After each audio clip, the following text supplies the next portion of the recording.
Good evening, and welcome to this week's live Q&A, anxiety-related Q&A with me, Tim Box. I'm a mind coach, I'm a remedial hypnotist and hypnotherapist, and I work one-to-one with clients every day to help them overcome all sorts of anxiety-related issues. If you found this channel, you might know me from my book or my TED Talk, or you might have found me this week because you follow my good friend and colleague, Howard Cooper, who is joining me on the live tonight to answer your questions. So we're very lucky to have Howard Cooper with us. I'm just going to add Howard to the call. Hello, Howard. Hello, good to be here. It's always lovely hanging out with you, Tim. Isn't it lovely? And we do our best hanging out when we're live on internet to answer people's anxiety questions. Yeah, we should probably hang out when we're not being filmed and stuff. Yeah, I know. It's not worth it though. I just don't feel like that. Forget that idea. Bit dull. Yeah. Anyway, so what we're going to do, the format here. So if you're joining us on the live, please say hello. Say hello in the comments. Howard can see your comments as well. We are going to go through any of your questions that come into the room on the night. But we do have, as I always have, this load of questions that have been left on my videos, what you guys want answered about anxiety. So we will at some point start to work our way through them if you guys have no questions that you bring to us tonight. But as I'm sure you will have, because you always do have. And the good thing tonight is you don't just have to listen to me waffling on. You can listen to Howard waffling on tonight as well. I can waffle with the best of them, don't you worry. You absolutely can, can't you? Anyway, so I'm going to say good evening to Diane, good evening, Carlos, good evening, Teresa. Hope you're well. And please, if you're coming into the room, say hello or click the like button. I've got to do that, haven't I? Because we're on YouTube. So I've got to say, hit the like button, share the video, put a comment and all that sort of stuff. Yeah, and we'll, get this out to as many people as possible. Right. Okay, you know what I'm going to do first? I'm going to answer. I want to put up a question that that was on one of the. It actually wasn't on one of the videos, but it was somebody was in the room last time I did a live. It was a couple of weeks ago, and it was the only one I think. Whenever we've done these lives, where I just haven't had the time to get through every single question because we had a lot of questions that week. So I'm going to put this one up on the screen. I had really bad anxiety in COVID, and it took me 5 months to get better. Then I got pregnant and it started again. I started antidepressants, but I'm still having sadness and feeling like I will never get better. Shall I throw you in at the deep end, Howard? Do you want to address this? Yeah, go on then. Go for it, mate. Have you got sound effects like the? I have. I know you've got sound effects on your lives. I'm not quite sophisticated. I know. No. Okay. It's a really interesting question, and I think the answer will be really helpful to so many people. And if people don't know, I've been working with people for 22 years, helping people with overcome anxiety. And I often have this thing where people will sometimes come and see me, and they often report that they got over anxiety, or there was a period of their life that they got over, and then suddenly it comes back 6 months later, a year later, something happens, and they spiral back into it. And they sometimes get very caught up in why does that happen? And how do I get over that? And I think there's some patterns that are very normal and common, which is if you get through a period of anxiety and you finally get there, the idea of going back into anxiety is very triggering, is quite a frightening idea. And so we often develop these kind of must thoughts, like, I must never go back.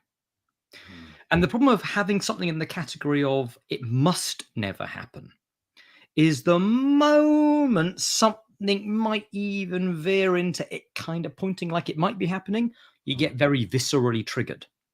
So, for example, Tim, if I held up a pen, right, and I asked you, is it likely if I drop this pen, is it possible that it will float?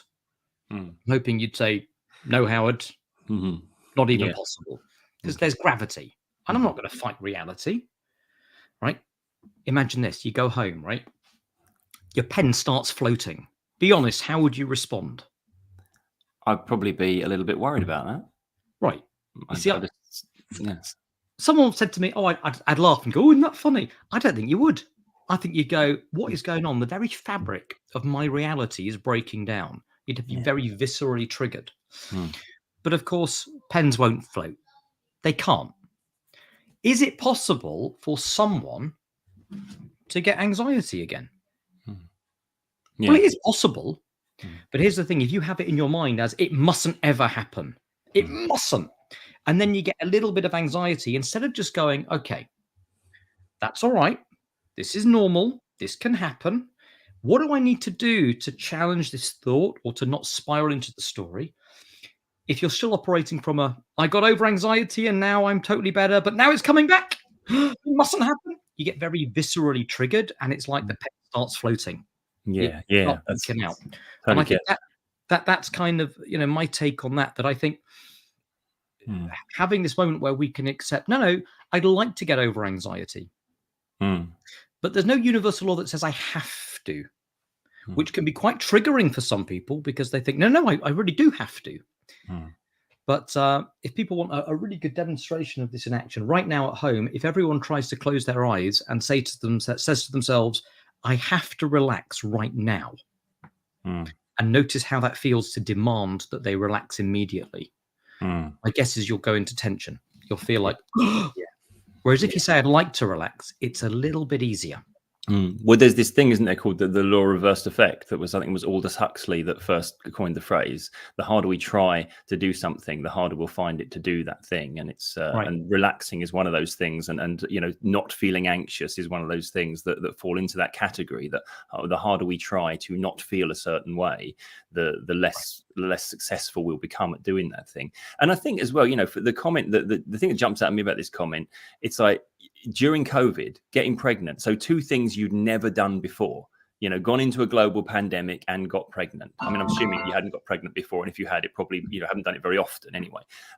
But the point being is that, it would be natural to feel anxiety in those situations, to feel like some trepidation about the unknown about those situations, maybe even to feel a little bit threatened, health wise and safety wise. And I think, but if we frame it, like you say, like, I mustn't feel this way. It is the worst thing in the world if I feel anxiety again. We frame feeling anxious again as a relapse in our anxiety problem, rather than just, well, that's a perfectly understandable emotion to be experiencing at this time. Then we potentially then exacerbate it and create that feedback loop, don't we? Yeah, and it's all about the feedback loop. Essentially, the feedback loop gets a little bit triggered if it looks like we're going back into something because we fear, I'm not going back there, am I? Because it was horrible the first time. Exactly. So I think the last thing I would want to say to this person is that this will pass, this will improve, because everything does. Your feelings don't remain constant and static. They are transient, and even when we don't notice it, we do go up and down anxiety level wise. Even if we think we're in a constant state of high anxiety, that isn't the case. It does come and go, and it's about kind of recognizing that we couldn't stay this way if we tried, and if we did, we'd probably get the other side of it, fairly quickly, because the harder we try to stay there, the harder it would be, the less anxious we would feel about experiencing that, But anyway, hope that helps. Hope that helps. Right. Sorry. Everyone's after Howard. My phone, I thought I put it on silent, but that's modern technology for you. Everything's connected to everything. So someone rings your phone, and your watch rings, and your computer rings, and your iPad rings. It's like the launch of the Apollo mission. Yeah, my iPad is the one that does that. Yeah, I always know where my iPad is if anyone tries to reach me on my phone, because it's the loudest thing on the planet. Right. Okay. So we've got some questions that have come in. Good evening, Joey. Let me put this one up on the screen. I think this is so cool that you can do that. Look at that. Right. How to help? Oh, it's got the little logo. Look at that. I know. Well, if you've got a picture on your YouTube channel, then the picture will come up as well as your. Yeah. Awesome. Anyway, meanwhile, we're just really amazed by technology these days. We're acting like a pair of bloody how do health problems like hormonal issues, other medical conditions cause anxiety? Hang on, I'm looking at the comment below this and checking if this is a two-parter or if this is a separate question from Joey. I can take this if you want. I can. Yeah, go on. You go for it, Howard. Yeah, go for it.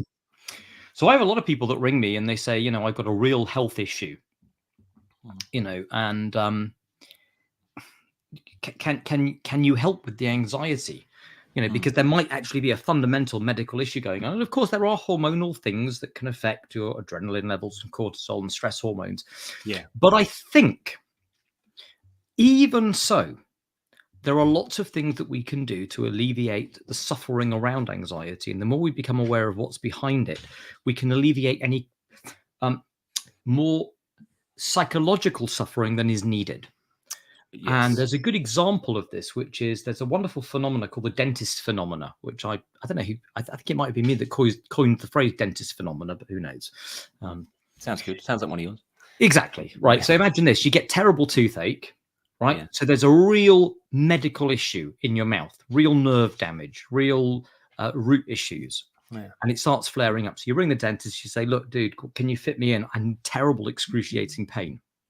And he looks at his diary and he goes, sorry, can't fit you in until tomorrow at 5. And you calculate, you go, that's 25 hours. How am I going to cope for 25 hours? I can't cope. It's excruciating.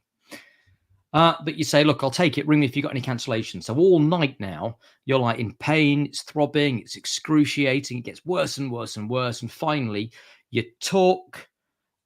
You finally turn up at the dentist at 5 o'clock. You survived. You're there. And he says, and this is what happens. The dentist will then say something along the lines of, before we do any treatment, out of interest, how is it right now? And 9 times out of 10, dentists report that what people will say at this moment is something along the lines of, well, funnily enough, right now it's not so bad. Yeah. Now, they haven't had any treatment yet. The medical issue is still there just as much. So why is there alleviation of suffering? Why is there not as much pain or physical felt suffering? And the theory is this. 25 hours earlier, there are 2 things that cause the pain. There's the physical issue of the root damage, the nerve damage in the tooth, and there's all the future suffering that they get caught in. The psychology of imagining, how am I going to cope? What if it gets worse? What if I don't even make it to the dentist tomorrow? What if I... So now their experience of suffering is multiplied by all the suffering of the future that hasn't yet happened, but they're imagining. They get caught up in that. When they turn up at the dentist 25 hours later, guess what? They're there. They made it. Yeah. So they let go of all the future suffering, all the psychology of worry. And I think this is a really good example of, even if you have health anxieties, health issues, medical conditions, hormonal issues at play, that's one thing, but we can separate that, or I invite you to explore separating that from all the future suffering about having that issue. That's a great point there, Howard. That is. And here's the thing. So Joe's followed up with that, and this bit of the comment here. My understanding is that emotions stem from our own interpretations of situations, but do some conditions create emotions out of nowhere? How would we know the difference in that scenario? So if I can add on to what you're saying there, Howard, I think we need to separate the physical response to the emotion and the emotion. Yeah, because I think we sometimes, in my opinion anyway, in my experience, we conflate the two. We think, oh, the heart racing is anxiety, or the tightness in the chest is anxiety. And I think there's an understanding and there's a thought process that goes on, and then there's a visceral reaction to it. So in the way that, for example, people talk about menopause creating high anxiety. The menopause creates a shift in your emotions that create a lot of visceral sensations, a lot of physical sensations.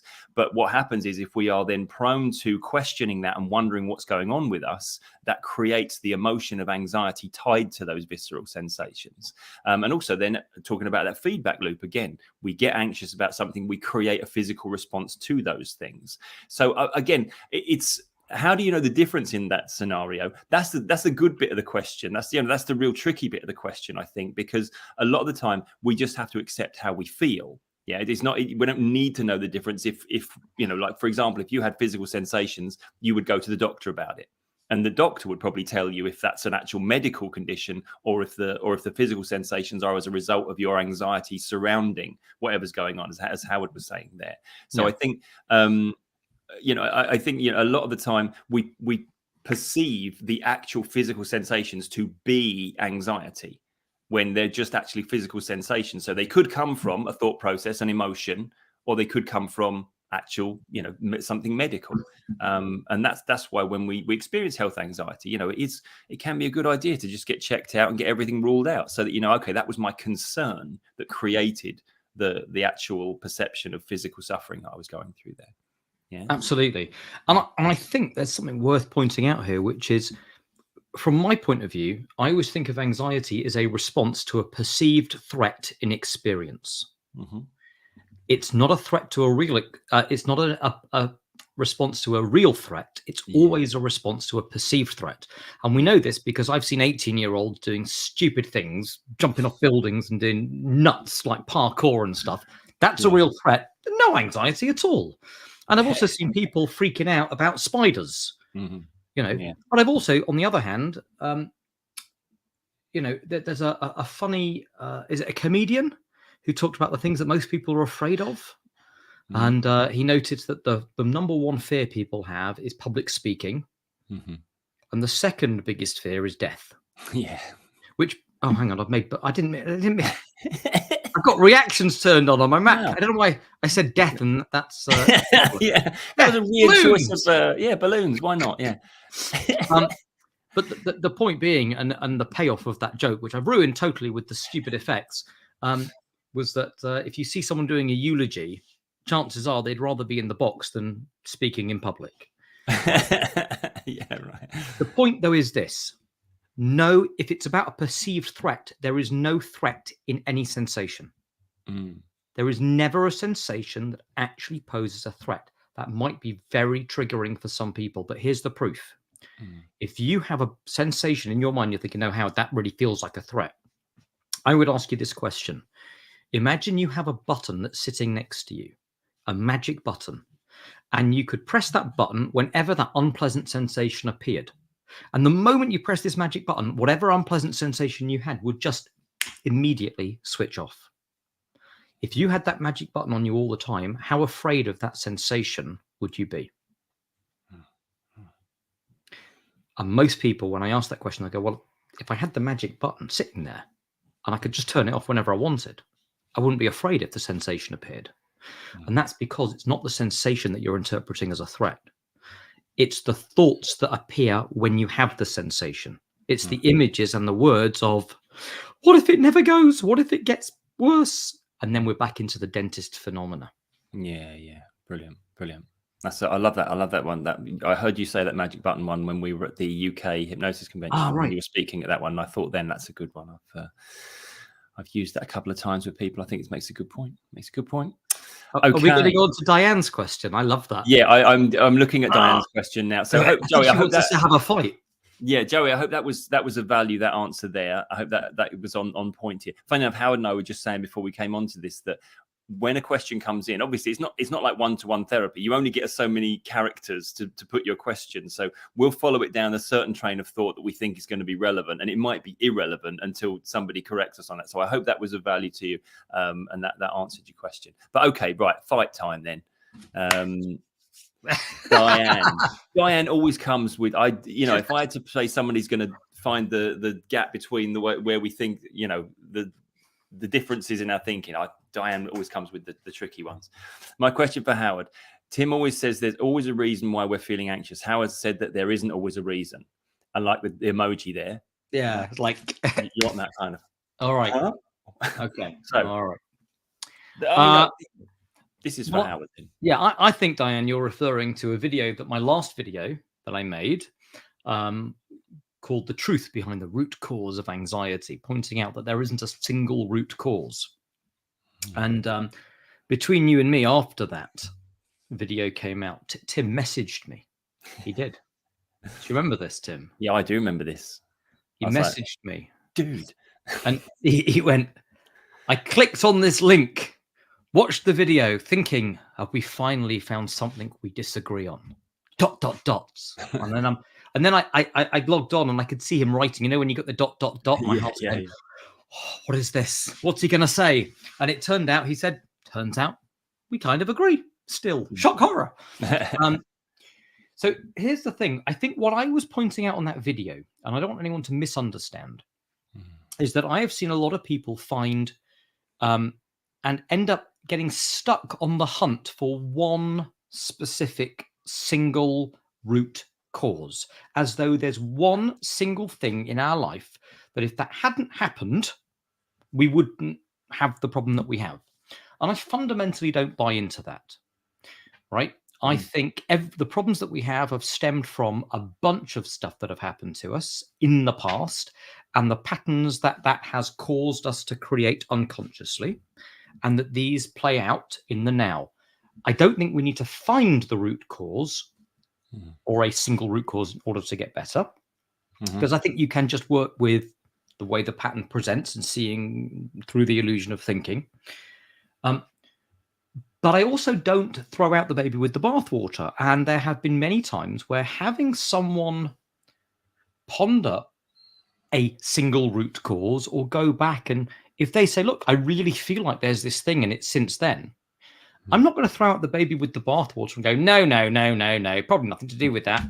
Mm. I might use what it presents, because there is merit, metaphorically speaking, in getting people in, if they construct and they really believe that this is the reason why, and you can help them recode that in some way. I've also seen people have benefit. But that video was really for the people who go and see a therapist, a hypnotherapist, an NLP practitioner, someone like that. They're told, we need to get to the root cause. Mm. But if there isn't a single root cause, doesn't that condemn that poor individual to therapy forever or struggling forever? Mm. And I think that's really what I wanted to avoid people doing. So hopefully, Yeah. Diane, that kind of explains a little bit more of the thinking. Tim, what were your thoughts? Well, I think that's very true. I think that, see, I see value in working out, why do we think this is? You know, it's like if we had a character in a film or a book, and somebody was, this character has huge social anxiety and never leaves their home. Yeah, we might want to, at some point in that story, have a little bit of backstory about them as to why they never leave their home and what happened to them to cause them to think this way. But in terms of getting over it, that could be valuable to understand why that part is doing that particular thing. Yeah, because it could help that part let go. But, you know, the part that we want to talk to, your subconscious, yeah, there could be something held in there that is saying, well, I'm not listening to you until you know why I'm doing the thing I'm doing. Why should I let you try and talk me out of it when you don't even understand why I'm doing this? Yeah. But I totally agree with Howard that the quest for this, as if it's like an essential, like you cannot get any better until you understand this, that can have loads of people just stuck where they are, because it isn't always this hugely traumatizing event we went through. Sometimes it is just, oh, somebody said this to me when I was 6 years old. You know, and you don't remember it, you know, because it's locked in the back of your mind somewhere. It's just an automatic response now. And I think when I'm saying, just to deviate a little bit from what we're talking about here, you don't need to know. I mean, I'm sorry, when I'm saying there's always a reason, I'm trying to avoid people from saying there's no reason why I feel anxious, so I must just have a disorder. It must just be a malfunction. Yeah. And I'm trying to get you to realize, no, there's always a reason. We don't always know what that reason is, but I guarantee it's not simply because it's coded into my genes that I will have random anxiety responses when I least expect it for the rest of my life. It's important, I think, we understand that your mind does everything for a reason. We might never know exactly why. Oh, why did it do it on the sofa that night when I was just watching TV? But there's always a reason. There's always a cause and effect thing going on. That's what I'm saying. Your mind isn't malfunctioning. It's responding in its from its perspective appropriately to what's going on at any given time. You know. So for clarity, the frame that I set was, I don't believe there's a root cause, as though there's a single root cause, but I do also believe there is always a reason, even if the reason is just I'm getting really absorbed into some unhelpful thoughts and treating these thoughts as though they're real. Yeah. Which may have nothing to do with the past and everything to do with projecting future. But there's always something. I don't know anyone that just has anxiety, and anyone that says anxiety just appears, you know firsthand, Tim, that I'm very quick to go, hold on a second, it doesn't come from nowhere. Yeah. What thoughts or what pictures did you make just before you got the feeling, as an example? Yeah, that's it. So I think, yeah, it's a really good point to raise, I think, Diane, and I hope that's answered, that's clarified our position, because it can be, I know it's what would I say to this? I think we do see things the same way, but there's always nuances in what's going on here, and I think sometimes it can be confusing because we both talk about this stuff every minute of every day, and when we talk about one thing within a certain context, it could easily be misinterpreted that we're talking about in a different context, I think. So but hopefully that's provided a little bit of clarity there. Good question. I mean, there's only one thing that we fundamentally disagree on, but that's for your viewers to figure out over time. And for me to figure out as well. Do I know what this is? I don't know, but I can't. I mean, I don't know what it is either. But Oh, you were being just being having facetious, a and tease. Yeah, yeah. I'm figuring out. We can't possibly go on everything. There's got to be something, surely. I think you've already said something that we disagree on. Oh, really? Yeah, earlier on, in a minute ago, and I'm trying to remember what it was. But yeah, okay. So we might come to that. Your definition of what anxiety is. But we'll save that. We'll save that. All right, we'll save that. We'll save that in case we've got time. If someone asks about it, yeah, exactly. Because I think puts in the comments, you'll have to deal with it. We've got to get through these questions, though. All right, go on then. Yeah, right. Okay, let's go to Carlos. As we know, panic attacks cause so many visceral sensations. It's possible to stop a panic attack without returning to the safe place and gain back the control in the same place, even with brain fog, etc. Hang on. I just want to see if Carlos followed that up, because I'm not understanding completely the question there. I have an inkling as to where he's going, but yes, clarification would be helpful. But yeah. Because I want to just find out from Carlos what you want. Yeah, what the question is exactly. Is it referring to how do we stop panic attacks in their tracks? That kind of thing. That's what I took it to mean. I thought. Yeah, should we talk about that anyway? Yeah, even if Carlos isn't going, perhaps there's a safe place where you feel you're at home, you don't have, but then you're out, you're having panic. How do you deal with it there and then, so you can get back into kind of a thinking head? Yeah. That makes sense. Yeah. So, do you want to jump in with this one, Hal? It's a super simple thing that I think is just it's like a go-to at this point. And actually, I've just created, get ready for the shameless plug, I've just created a product called Extinguish Anxiety, with 5 tips to beat anxiety. Nice. And stop it, exactly for this sort of thing. But one of the tips I'll give you now is called bilateral competition, otherwise known as the bottle trick. Okay. AKA passing something back and forwards. Right. It sounded more technical the first. We'll go with bilateral competition. This is not even a psychological hack. This is a psychophysiological hack. So the right-hand side of the brain controls the left-hand side of the body. Left-hand side of the brain controls the right-hand side of the body. If you think and you're watching the screen, you think, I don't know my left from my right. I do, but sometimes the camera flips. What happens is, if anxiety is going on, there's like a cluster of neurons in the brain on one side that are going a little bit haywire. That's neurophysiologically what's going on. So if you can, at that moment, do something which forces the right hemisphere and the left hemisphere to coordinate together, it literally diffuses and stops the cluster of neurons going a bit haywire. So a simple way of doing it is, because one side of your body and the other side of your body are controlled by different halves. If you take a small item like a ball or a phone or a bottle, I've got this to hand, and you pass it across the midline like this, right? And you just keep that going, it tends to have the immediate effect of reducing anxiety straight away. It just works. It's the weirdest thing. Now, we don't want to create a world where we like everyone just goes around their whole life going, okay, I can cope. Okay. For me, this is about getting rid of the anxiety or the intensity so you can get back into thinking brain. But it has been a reliable approach that has worked many, many times in many situations. I like that. I remember being on, I used to be the presenter with Virgin Atlantic on their Flying Without Fear course.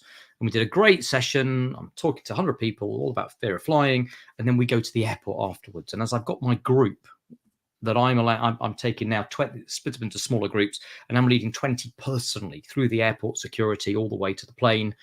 Other team leaders are doing the same.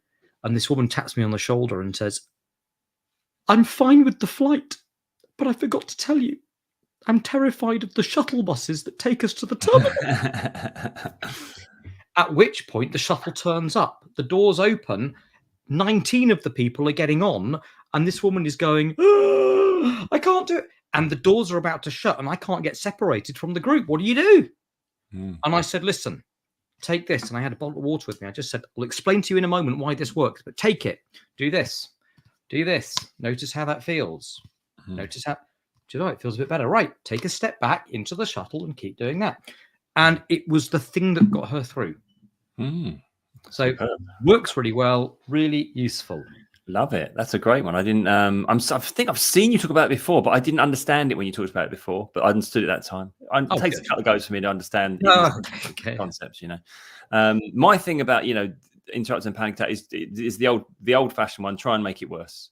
You know, we try and lean away from it. We say, oh no, panic attack, and we try and shrink away from it. And all we're doing is giving our mind that reinforced idea that this is life threatening, this is terrifying. So if we lean into it, we're effectively showing it no fear, and hopefully, doing what is necessary for that part of you to stop feeling like it's under threat. You know? I love that. And have we talked about this before? Do you know about snow bison? No. You don't? Oh man, I read about this. I had a client that sent me this, an article about bison, which is the snow bison or whatever. I can't remember where they're based, Alaska or something or other. They're the only animal. If they see a snowstorm coming, they're the only animal that heads towards it. Oh. They literally go towards it because they know it's the quickest way out. Whereas all the other animals, amazing. All the animals, they see it, they go, oh, that's scary. They turn, they try and run away from it. But because they can't run as fast as it, they get caught in it and spend a lot longer in it. Amazing. Snow bison. There we go. Brilliant. Oh, you tell me that now, like a week after I put up my How to Stop Panic Attacks video. I could have added that to it. I've got some documentary footage of snow bison. Yeah. That'd been good. Okay. So I hope that was of use to you, Carlos. I hope that was on point as to what you were asking. Apologies if it wasn't. But you can clarify. You can add comments down below. So Lozzie, I think you're coming back on what we were saying about menopause. I think menopausal fluctuations cause palpitations, etc., which makes you feel uncomfortable and anxious. It wasn't an initial thought that caused the anxiety. It was the hormonal shift that I'm unaware of until the symptoms appear. Then I'm learning to try and relax into the sensations.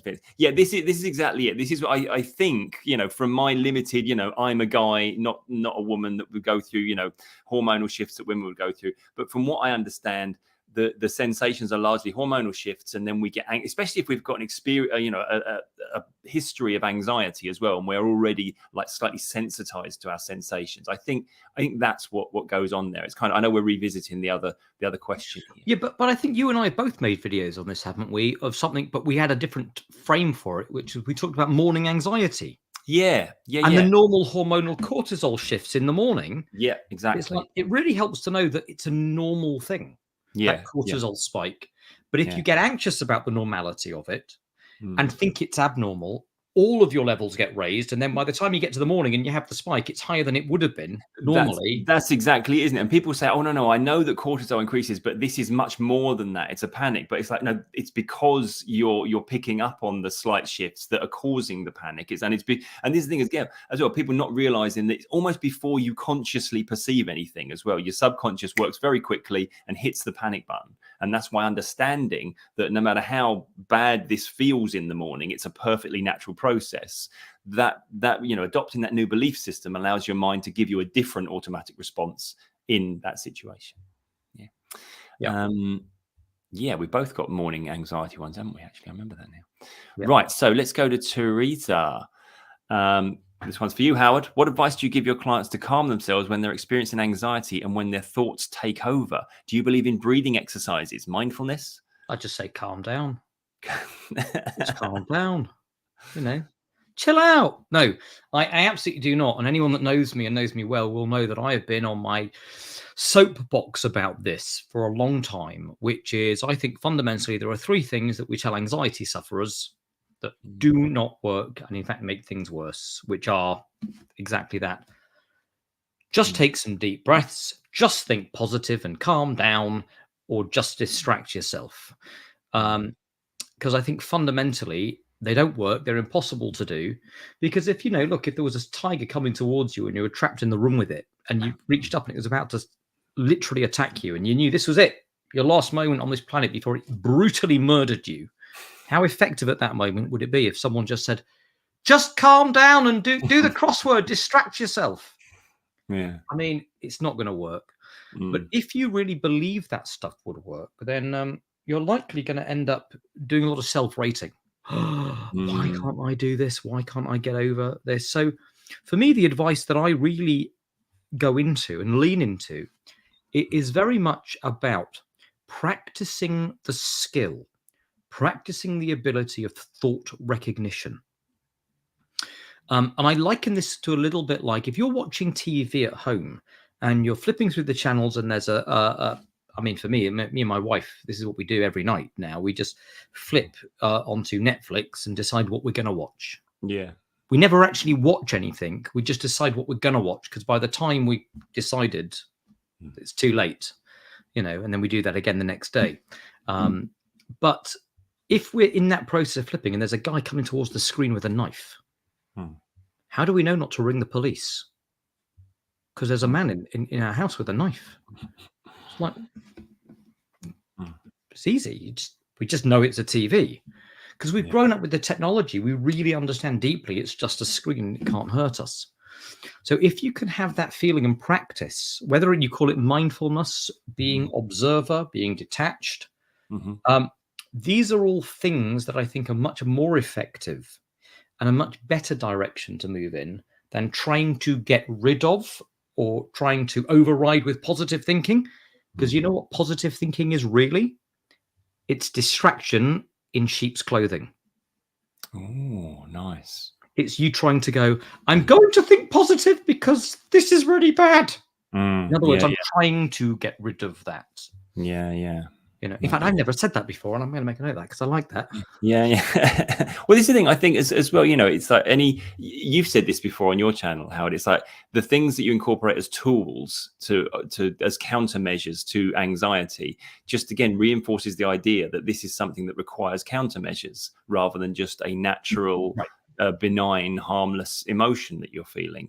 And I think you've done a video as well, like when the countermeasures stop working, when you have that time, inevitably as we do, when that thing that always calmed our anxieties, like the breathing exercise, for some reason today it didn't. And now we feel anxious about, hang on, my countermeasure failed today. Am I not as safe as I thought I was? That kind of thing. So Absolutely. I think we're both on the same page there. Yeah. I'm going to, hang on, I'm going to just scoot over here. I'm going to just put this on the screen. If you're not already subscribed to Howard's channel, at Anxiety Beating Hacks, talks a whole lot of sense. This is why we agree so much, I'm sure. But I would head over there if you're not over there already. Hit the like button. Hit the subscribe button. Howard puts up videos fairly regularly, and they're always worth watching. And I learn things from them, so I'm sure everyone can. Kind of you. No problem. And if you can, while you're watching this tonight, if you can hit the like button, maybe share the video. Absolutely. And that'll help this get out to more people. Hang on, where were we on? I'm going down the list here. I find, so Diane has just sort of echoed what we were saying about there being, there's a reason, even if there's no root cause, what we were talking about earlier there. And I think Carlos has said the same thing here.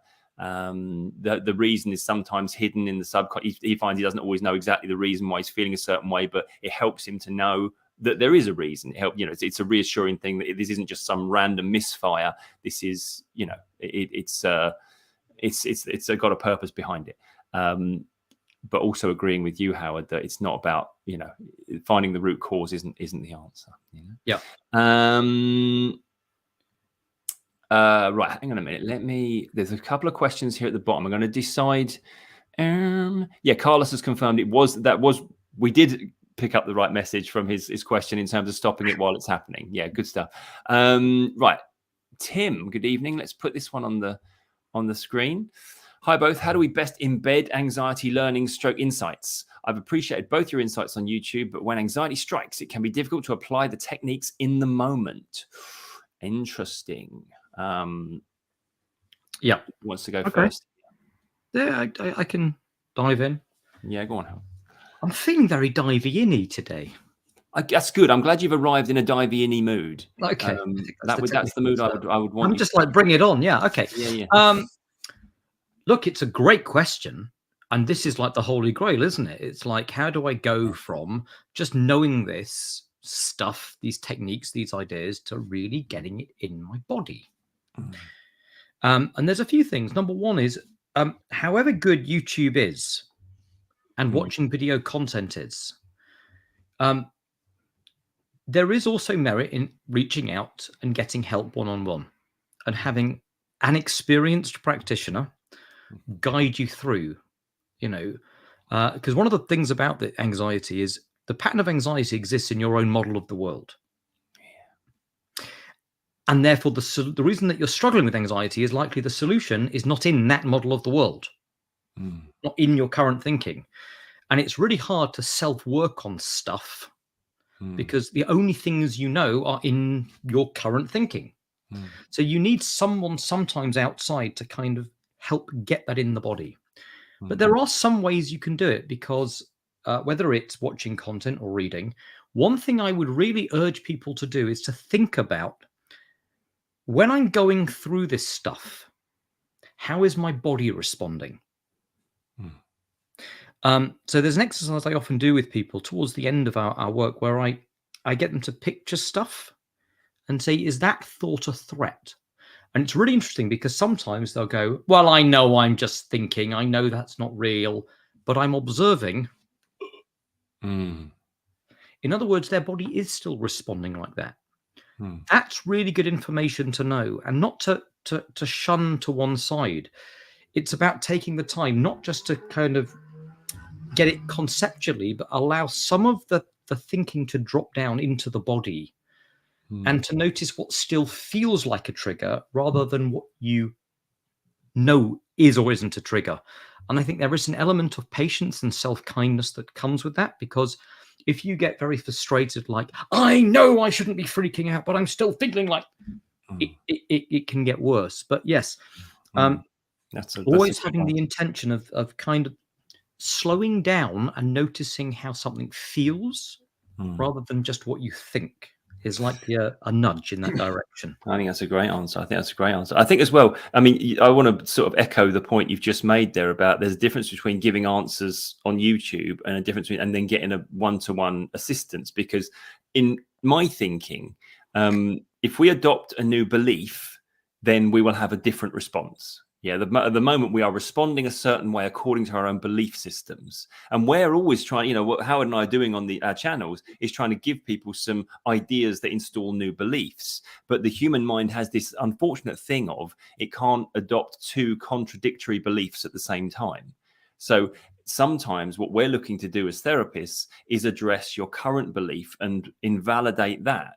So this whole thing about like Howard's saying that, I know it's silly, I know it shouldn't feel this way, I know it should be this way instead, but there's a bit of you that knows the other thing, that knows that the reality it was presented with, God knows when and for God knows how long, it's been adopting that reality. And to just say that's wrong might not cut it, might not be what needs to occur here. And that's why I think when we logically we understand the points being made. You listen to me or Howard talking a bit, and say, yeah, that makes perfect sense. But unless the part of your mind that is adopting the old negative belief or unhelpful belief has had that one properly invalidated so it can let go of it, there's not going to be any room for that new one. It's just going to bounce off the barrier there. And I think that's why these Q&As are valuable as well, because we get to hear, okay, what's your issue at this moment? What's the question that you have right now?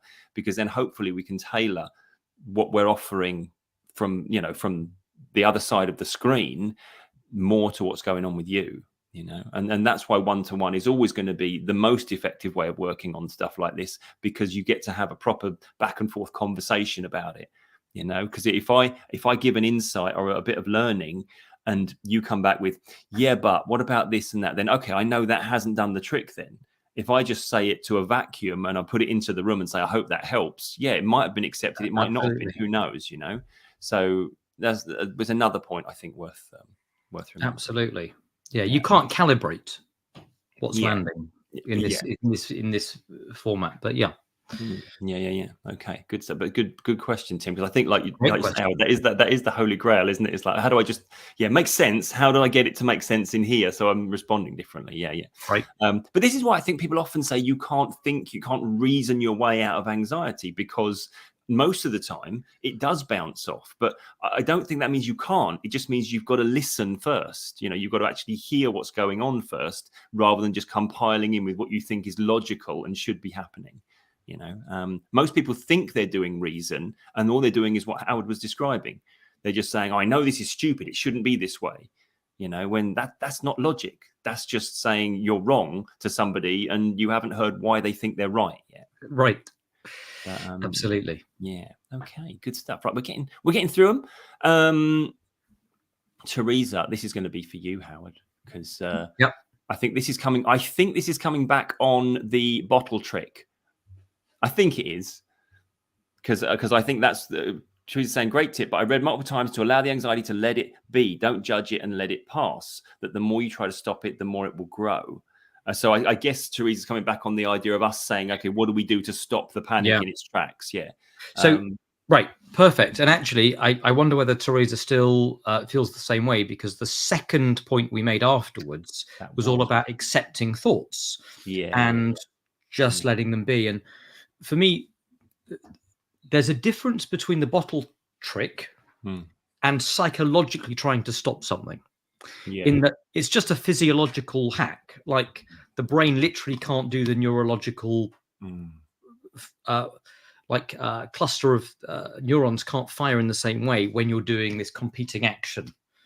So it's totally regardless of whether or not I'm orientating towards telling myself it's bad or good or whatever. It's just a way of getting back into some thinking space. But once you're in that thinking cognitive space, absolutely. If you start saying to myself, I have to get rid of this, and judging yourself, why did I have that? It's going to make it worse. And really not judging it, doing your best to let it pass, and know that it's just the thoughts, images, words, and sensations are not inherently a threat, and therefore you don't have to do anything with them, is definitely hugely valuable for people, and a skill worth practicing. I think as well, just to hark back to Tim's question, the idea that in that moment it's very difficult to influence this stuff, because when our mind goes into the full-on panic mode, it's a one-way street. It's not doing logic and rational and reasoning. It is just in the save me mode. So I think there is an element of, you need to do the work in between the experiences of high anxiety. You need to change your belief systems in the time when you're feeling okay, you're feeling safe, and understand it, so that the next time, or maybe there won't be a next time, because you're simply not firing. Your brain isn't firing in the same way as a result of the certain stimulus that kicked it all off before. I'll tell you what we're highlighting here. There is it can sound like a paradox at times, can't it? The idea of allow anxiety to be there so that it will pass. Yeah, which is absolutely is a weird thing, because it's like, it literally is not accepting it, is it? It's the very opposite of accepting it. It's say, well, okay, if I accept it, it will go away quicker. But I think there are so many paradoxes within the world of anxiety. Like, take the people who are afraid of driving, who get anxious about driving. Their anxiety about driving is likely a result of some part of them thinking that driving is dangerous and it's unsafe. So they get tense and anxious. But ironically, the thing that makes it unsafe for them to be on the road and makes them drive like shit is because they're tense and anxious. Yeah. So the very thing that's designed to help them actually gets in the way of them being safe. Yeah. Paradoxical. Yeah. But it is unfortunate, isn't it, that it's like we ask people to, we ask ourselves to think a certain way to achieve a certain effect, but the way we're asking them to think is just to, accept. Yeah, it's absolutely. Anyway. Right, let's move on to Carlos's question. Usually meditation is being used to recognize and don't identify. You missed out Diane's question. Did I miss out Diane? Oh, hang on. I missed that one. Sorry, Carlos, we're coming back to that one. Wow, how you're back, Diane, don't worry. So we could detach ourselves from anxiety. So that's referring to the bottle trick again, is it? Yeah. No, this is this idea that what if we could just allow it to be there? No sensation's a threat. And I just thought that I saw the question. I thought I've got one thing to add to that, which is Notice the difference for everybody watching this right now or on the replay. Try this.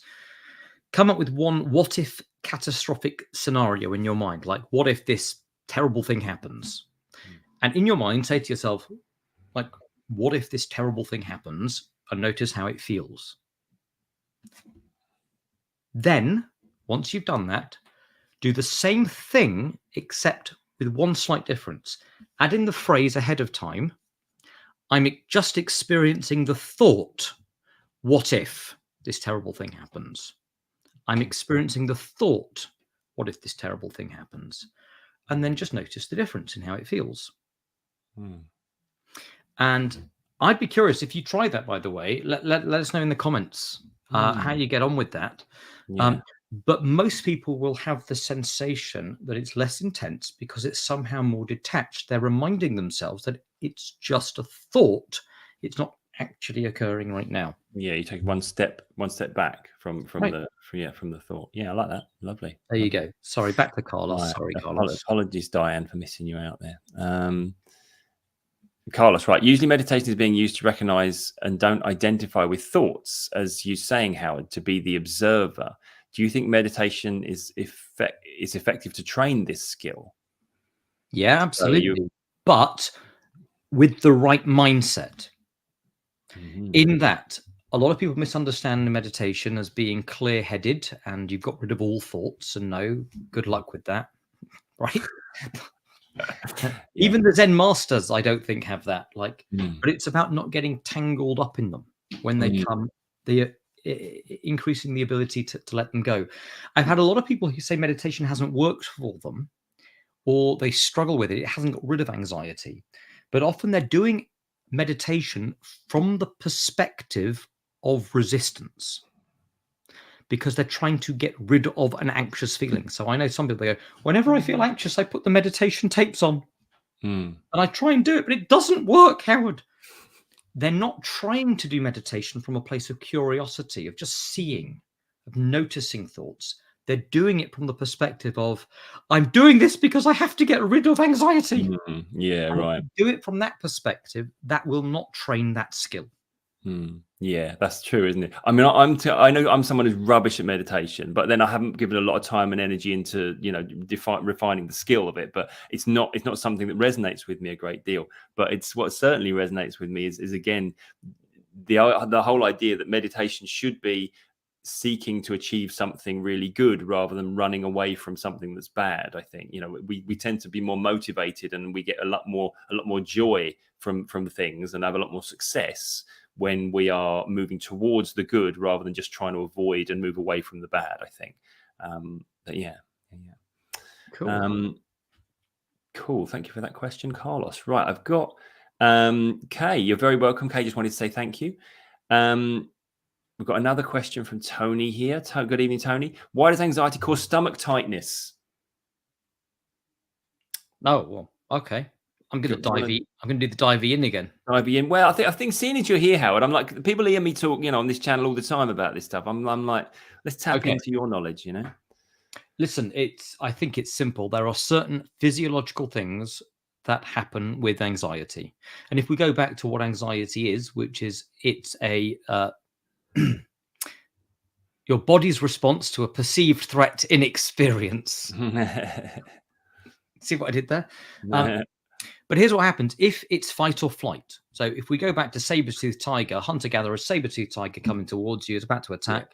Your body does not want to be doing certain things or spending energy doing unnecessary things. One of them is digesting food, right? So when people say, they get a dicky tummy, and they either puke or it comes out the other end and it's runny, this is not a surprise because quite literally their body is going, right, let's just expel so that we're lighter and all the energy isn't going into digesting that big meal we had. We've got more energy to run away so that we can save ourselves. So some people will have stomach tightness. Some people will have other manifestations, but this is all just your body preparing. To protect from saber-toothed tiger. this is the thing. I think people forget that anxiety, the physical reaction to anxiety is fight or flight, and again, it's the muscles protecting the major organs and stuff like that. So you're naturally going to tense up. It's a very, very natural response, and nothing to be worried about at all. It's just that's what happens, isn't it? It's your body responding entirely appropriately and healthily to perceived threat. Yeah, and the other question to reflect on, I'm not going to go into it now, but could you have stomach tightness without suffering? That's an interesting thing to think through. Yeah. That's true, isn't it? Yeah. Okay. Good stuff. Teresa's just come back just with a thank you for the thought separation technique. That sounds very helpful to her. That's good. I think that sounds very helpful as well, actually. Cool. Howard's a helpful guy. That's why he's here. We're 55 minutes. I'm going to do this last question from Christine. And then that'll have to be all the time we've got, unfortunately, for tonight. But I don't have the question from Christine. Have you got that? Christine is just music. I know we know each other. Me and Christine. There you go. Okay. All right. So it's okay. I'm gonna get you guys while we're answering this one. If you want Howard to come back and do another live, which I haven't asked him to do yet, so he'll obviously need persuading. Can you put in the comments? Yes, please come back, Howard. Howard's amazing. We love Howard. We'd love to see Howard again. We want to check in with how long the beard's grown. So can we have another one of these or something like that? Any of those sort of comments would be greatly appreciated. Bless you. No problem. Well, bless you. There might be none. Yeah, there might be none. Yeah, there might be all that. Have like total. Yeah, I'm going to go home, cry myself to sleep. Or they'll be like, "Can we see Howard instead of Tim?" That sort of thing. But anyway, that's fine. That's fine too. But yeah, no. Right, well, so I'm going to get you on my channel. I'd love to. Your lives are much more, carefully arranged than mine, where I'm just like, okay, everyone just throw questions at us. Anyway, look, we're running out of time. Right. So Christine's come in with a very simple question in terms of that. This isn't overarching at all. How do we change our mindset? I mean, I've done a lot of diving in, haven't I? Maybe. Look, I asked the question. You come in and answer. Okay. First. All right. Oh, do you want me to go first? I can go first. Yeah, I'm only joking in the as we both can see, it's like that. It's like occasionally you have these moments where people go like, so in 30 seconds, what's the secret to ultimate happiness? This is one of those questions, isn't it? It's like, it's just massive, and there are so many aspects and so many things. But I'm going to focus in on one thing about that, which is, why do we need to change our mindset? Because the very act of, I need to change my mindset, implies that you're treating your mindset as a problem, as wrong, as bad. And actually, I've been talking about this a lot with people when therapists, when I train therapists, on almost always when the client brings a perceived solution, the solution they bring is all they think they need is almost always the problem.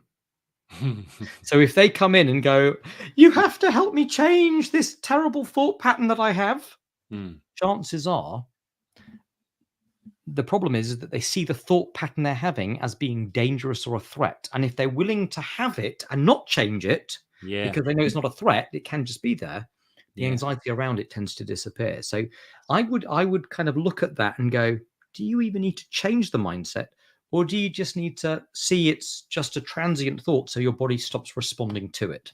Yeah, that's a great answer. I think that's a really good answer. I think, and I haven't got anything to add to that, because I think that's in so many instances. I think last live that we did, I did the Captain Jack Sparrow quote, didn't I? The problem's not the problem. The problem is our attitude to the problem. Right. And I think that's very true. So, and I know it's a slightly leaving it there, Christine, is slightly reductive and a bit, a bit surface level. But I think it's one of those ones where if that was the question at the start of the live, we probably could have talked for like most of the live about that one question. But I think what Howard's given us there is a good thought there to work with. And I'm really, and I'm just very grateful, Howard, for you being on the live tonight. I've got to say a huge thank you. If you're watching this on playback, by the way, please put in the comments if you want Howard to come back. Please give us any thoughts on what we've spoken about today. And if you have questions you would like to put to either of us, put them in the comments as well. If you're on the live right now, I'm going to ask you to stay on the live for 30 seconds after I end the live, and then put in the actual comments of the video. A couple of you put in the chat here, please come back soon, Howard. Please add those comments at the bottom of the video, because then we'll see them, and then we'll know that, yep, let's do another one of these. Okay. Awesome. Right. I'm going to say a huge thank you, Howard. As always, absolute pleasure chatting with you about all this stuff. And I'm sure everyone's received a great benefit from your wisdom tonight. Oh, thank you for inviting me. I always love hanging out with you and your folk, as it were. Yeah, nice one. And if you haven't already, head over to Anxiety Beating Hacks, Howard's channel, click the subscribe button and get some great content from him as well. Okay, with all that said, then I'm going to say good evening to everyone. Have a fantastic weekend. And as I always say, always remember, be kind to your mind, and I'll see you next time.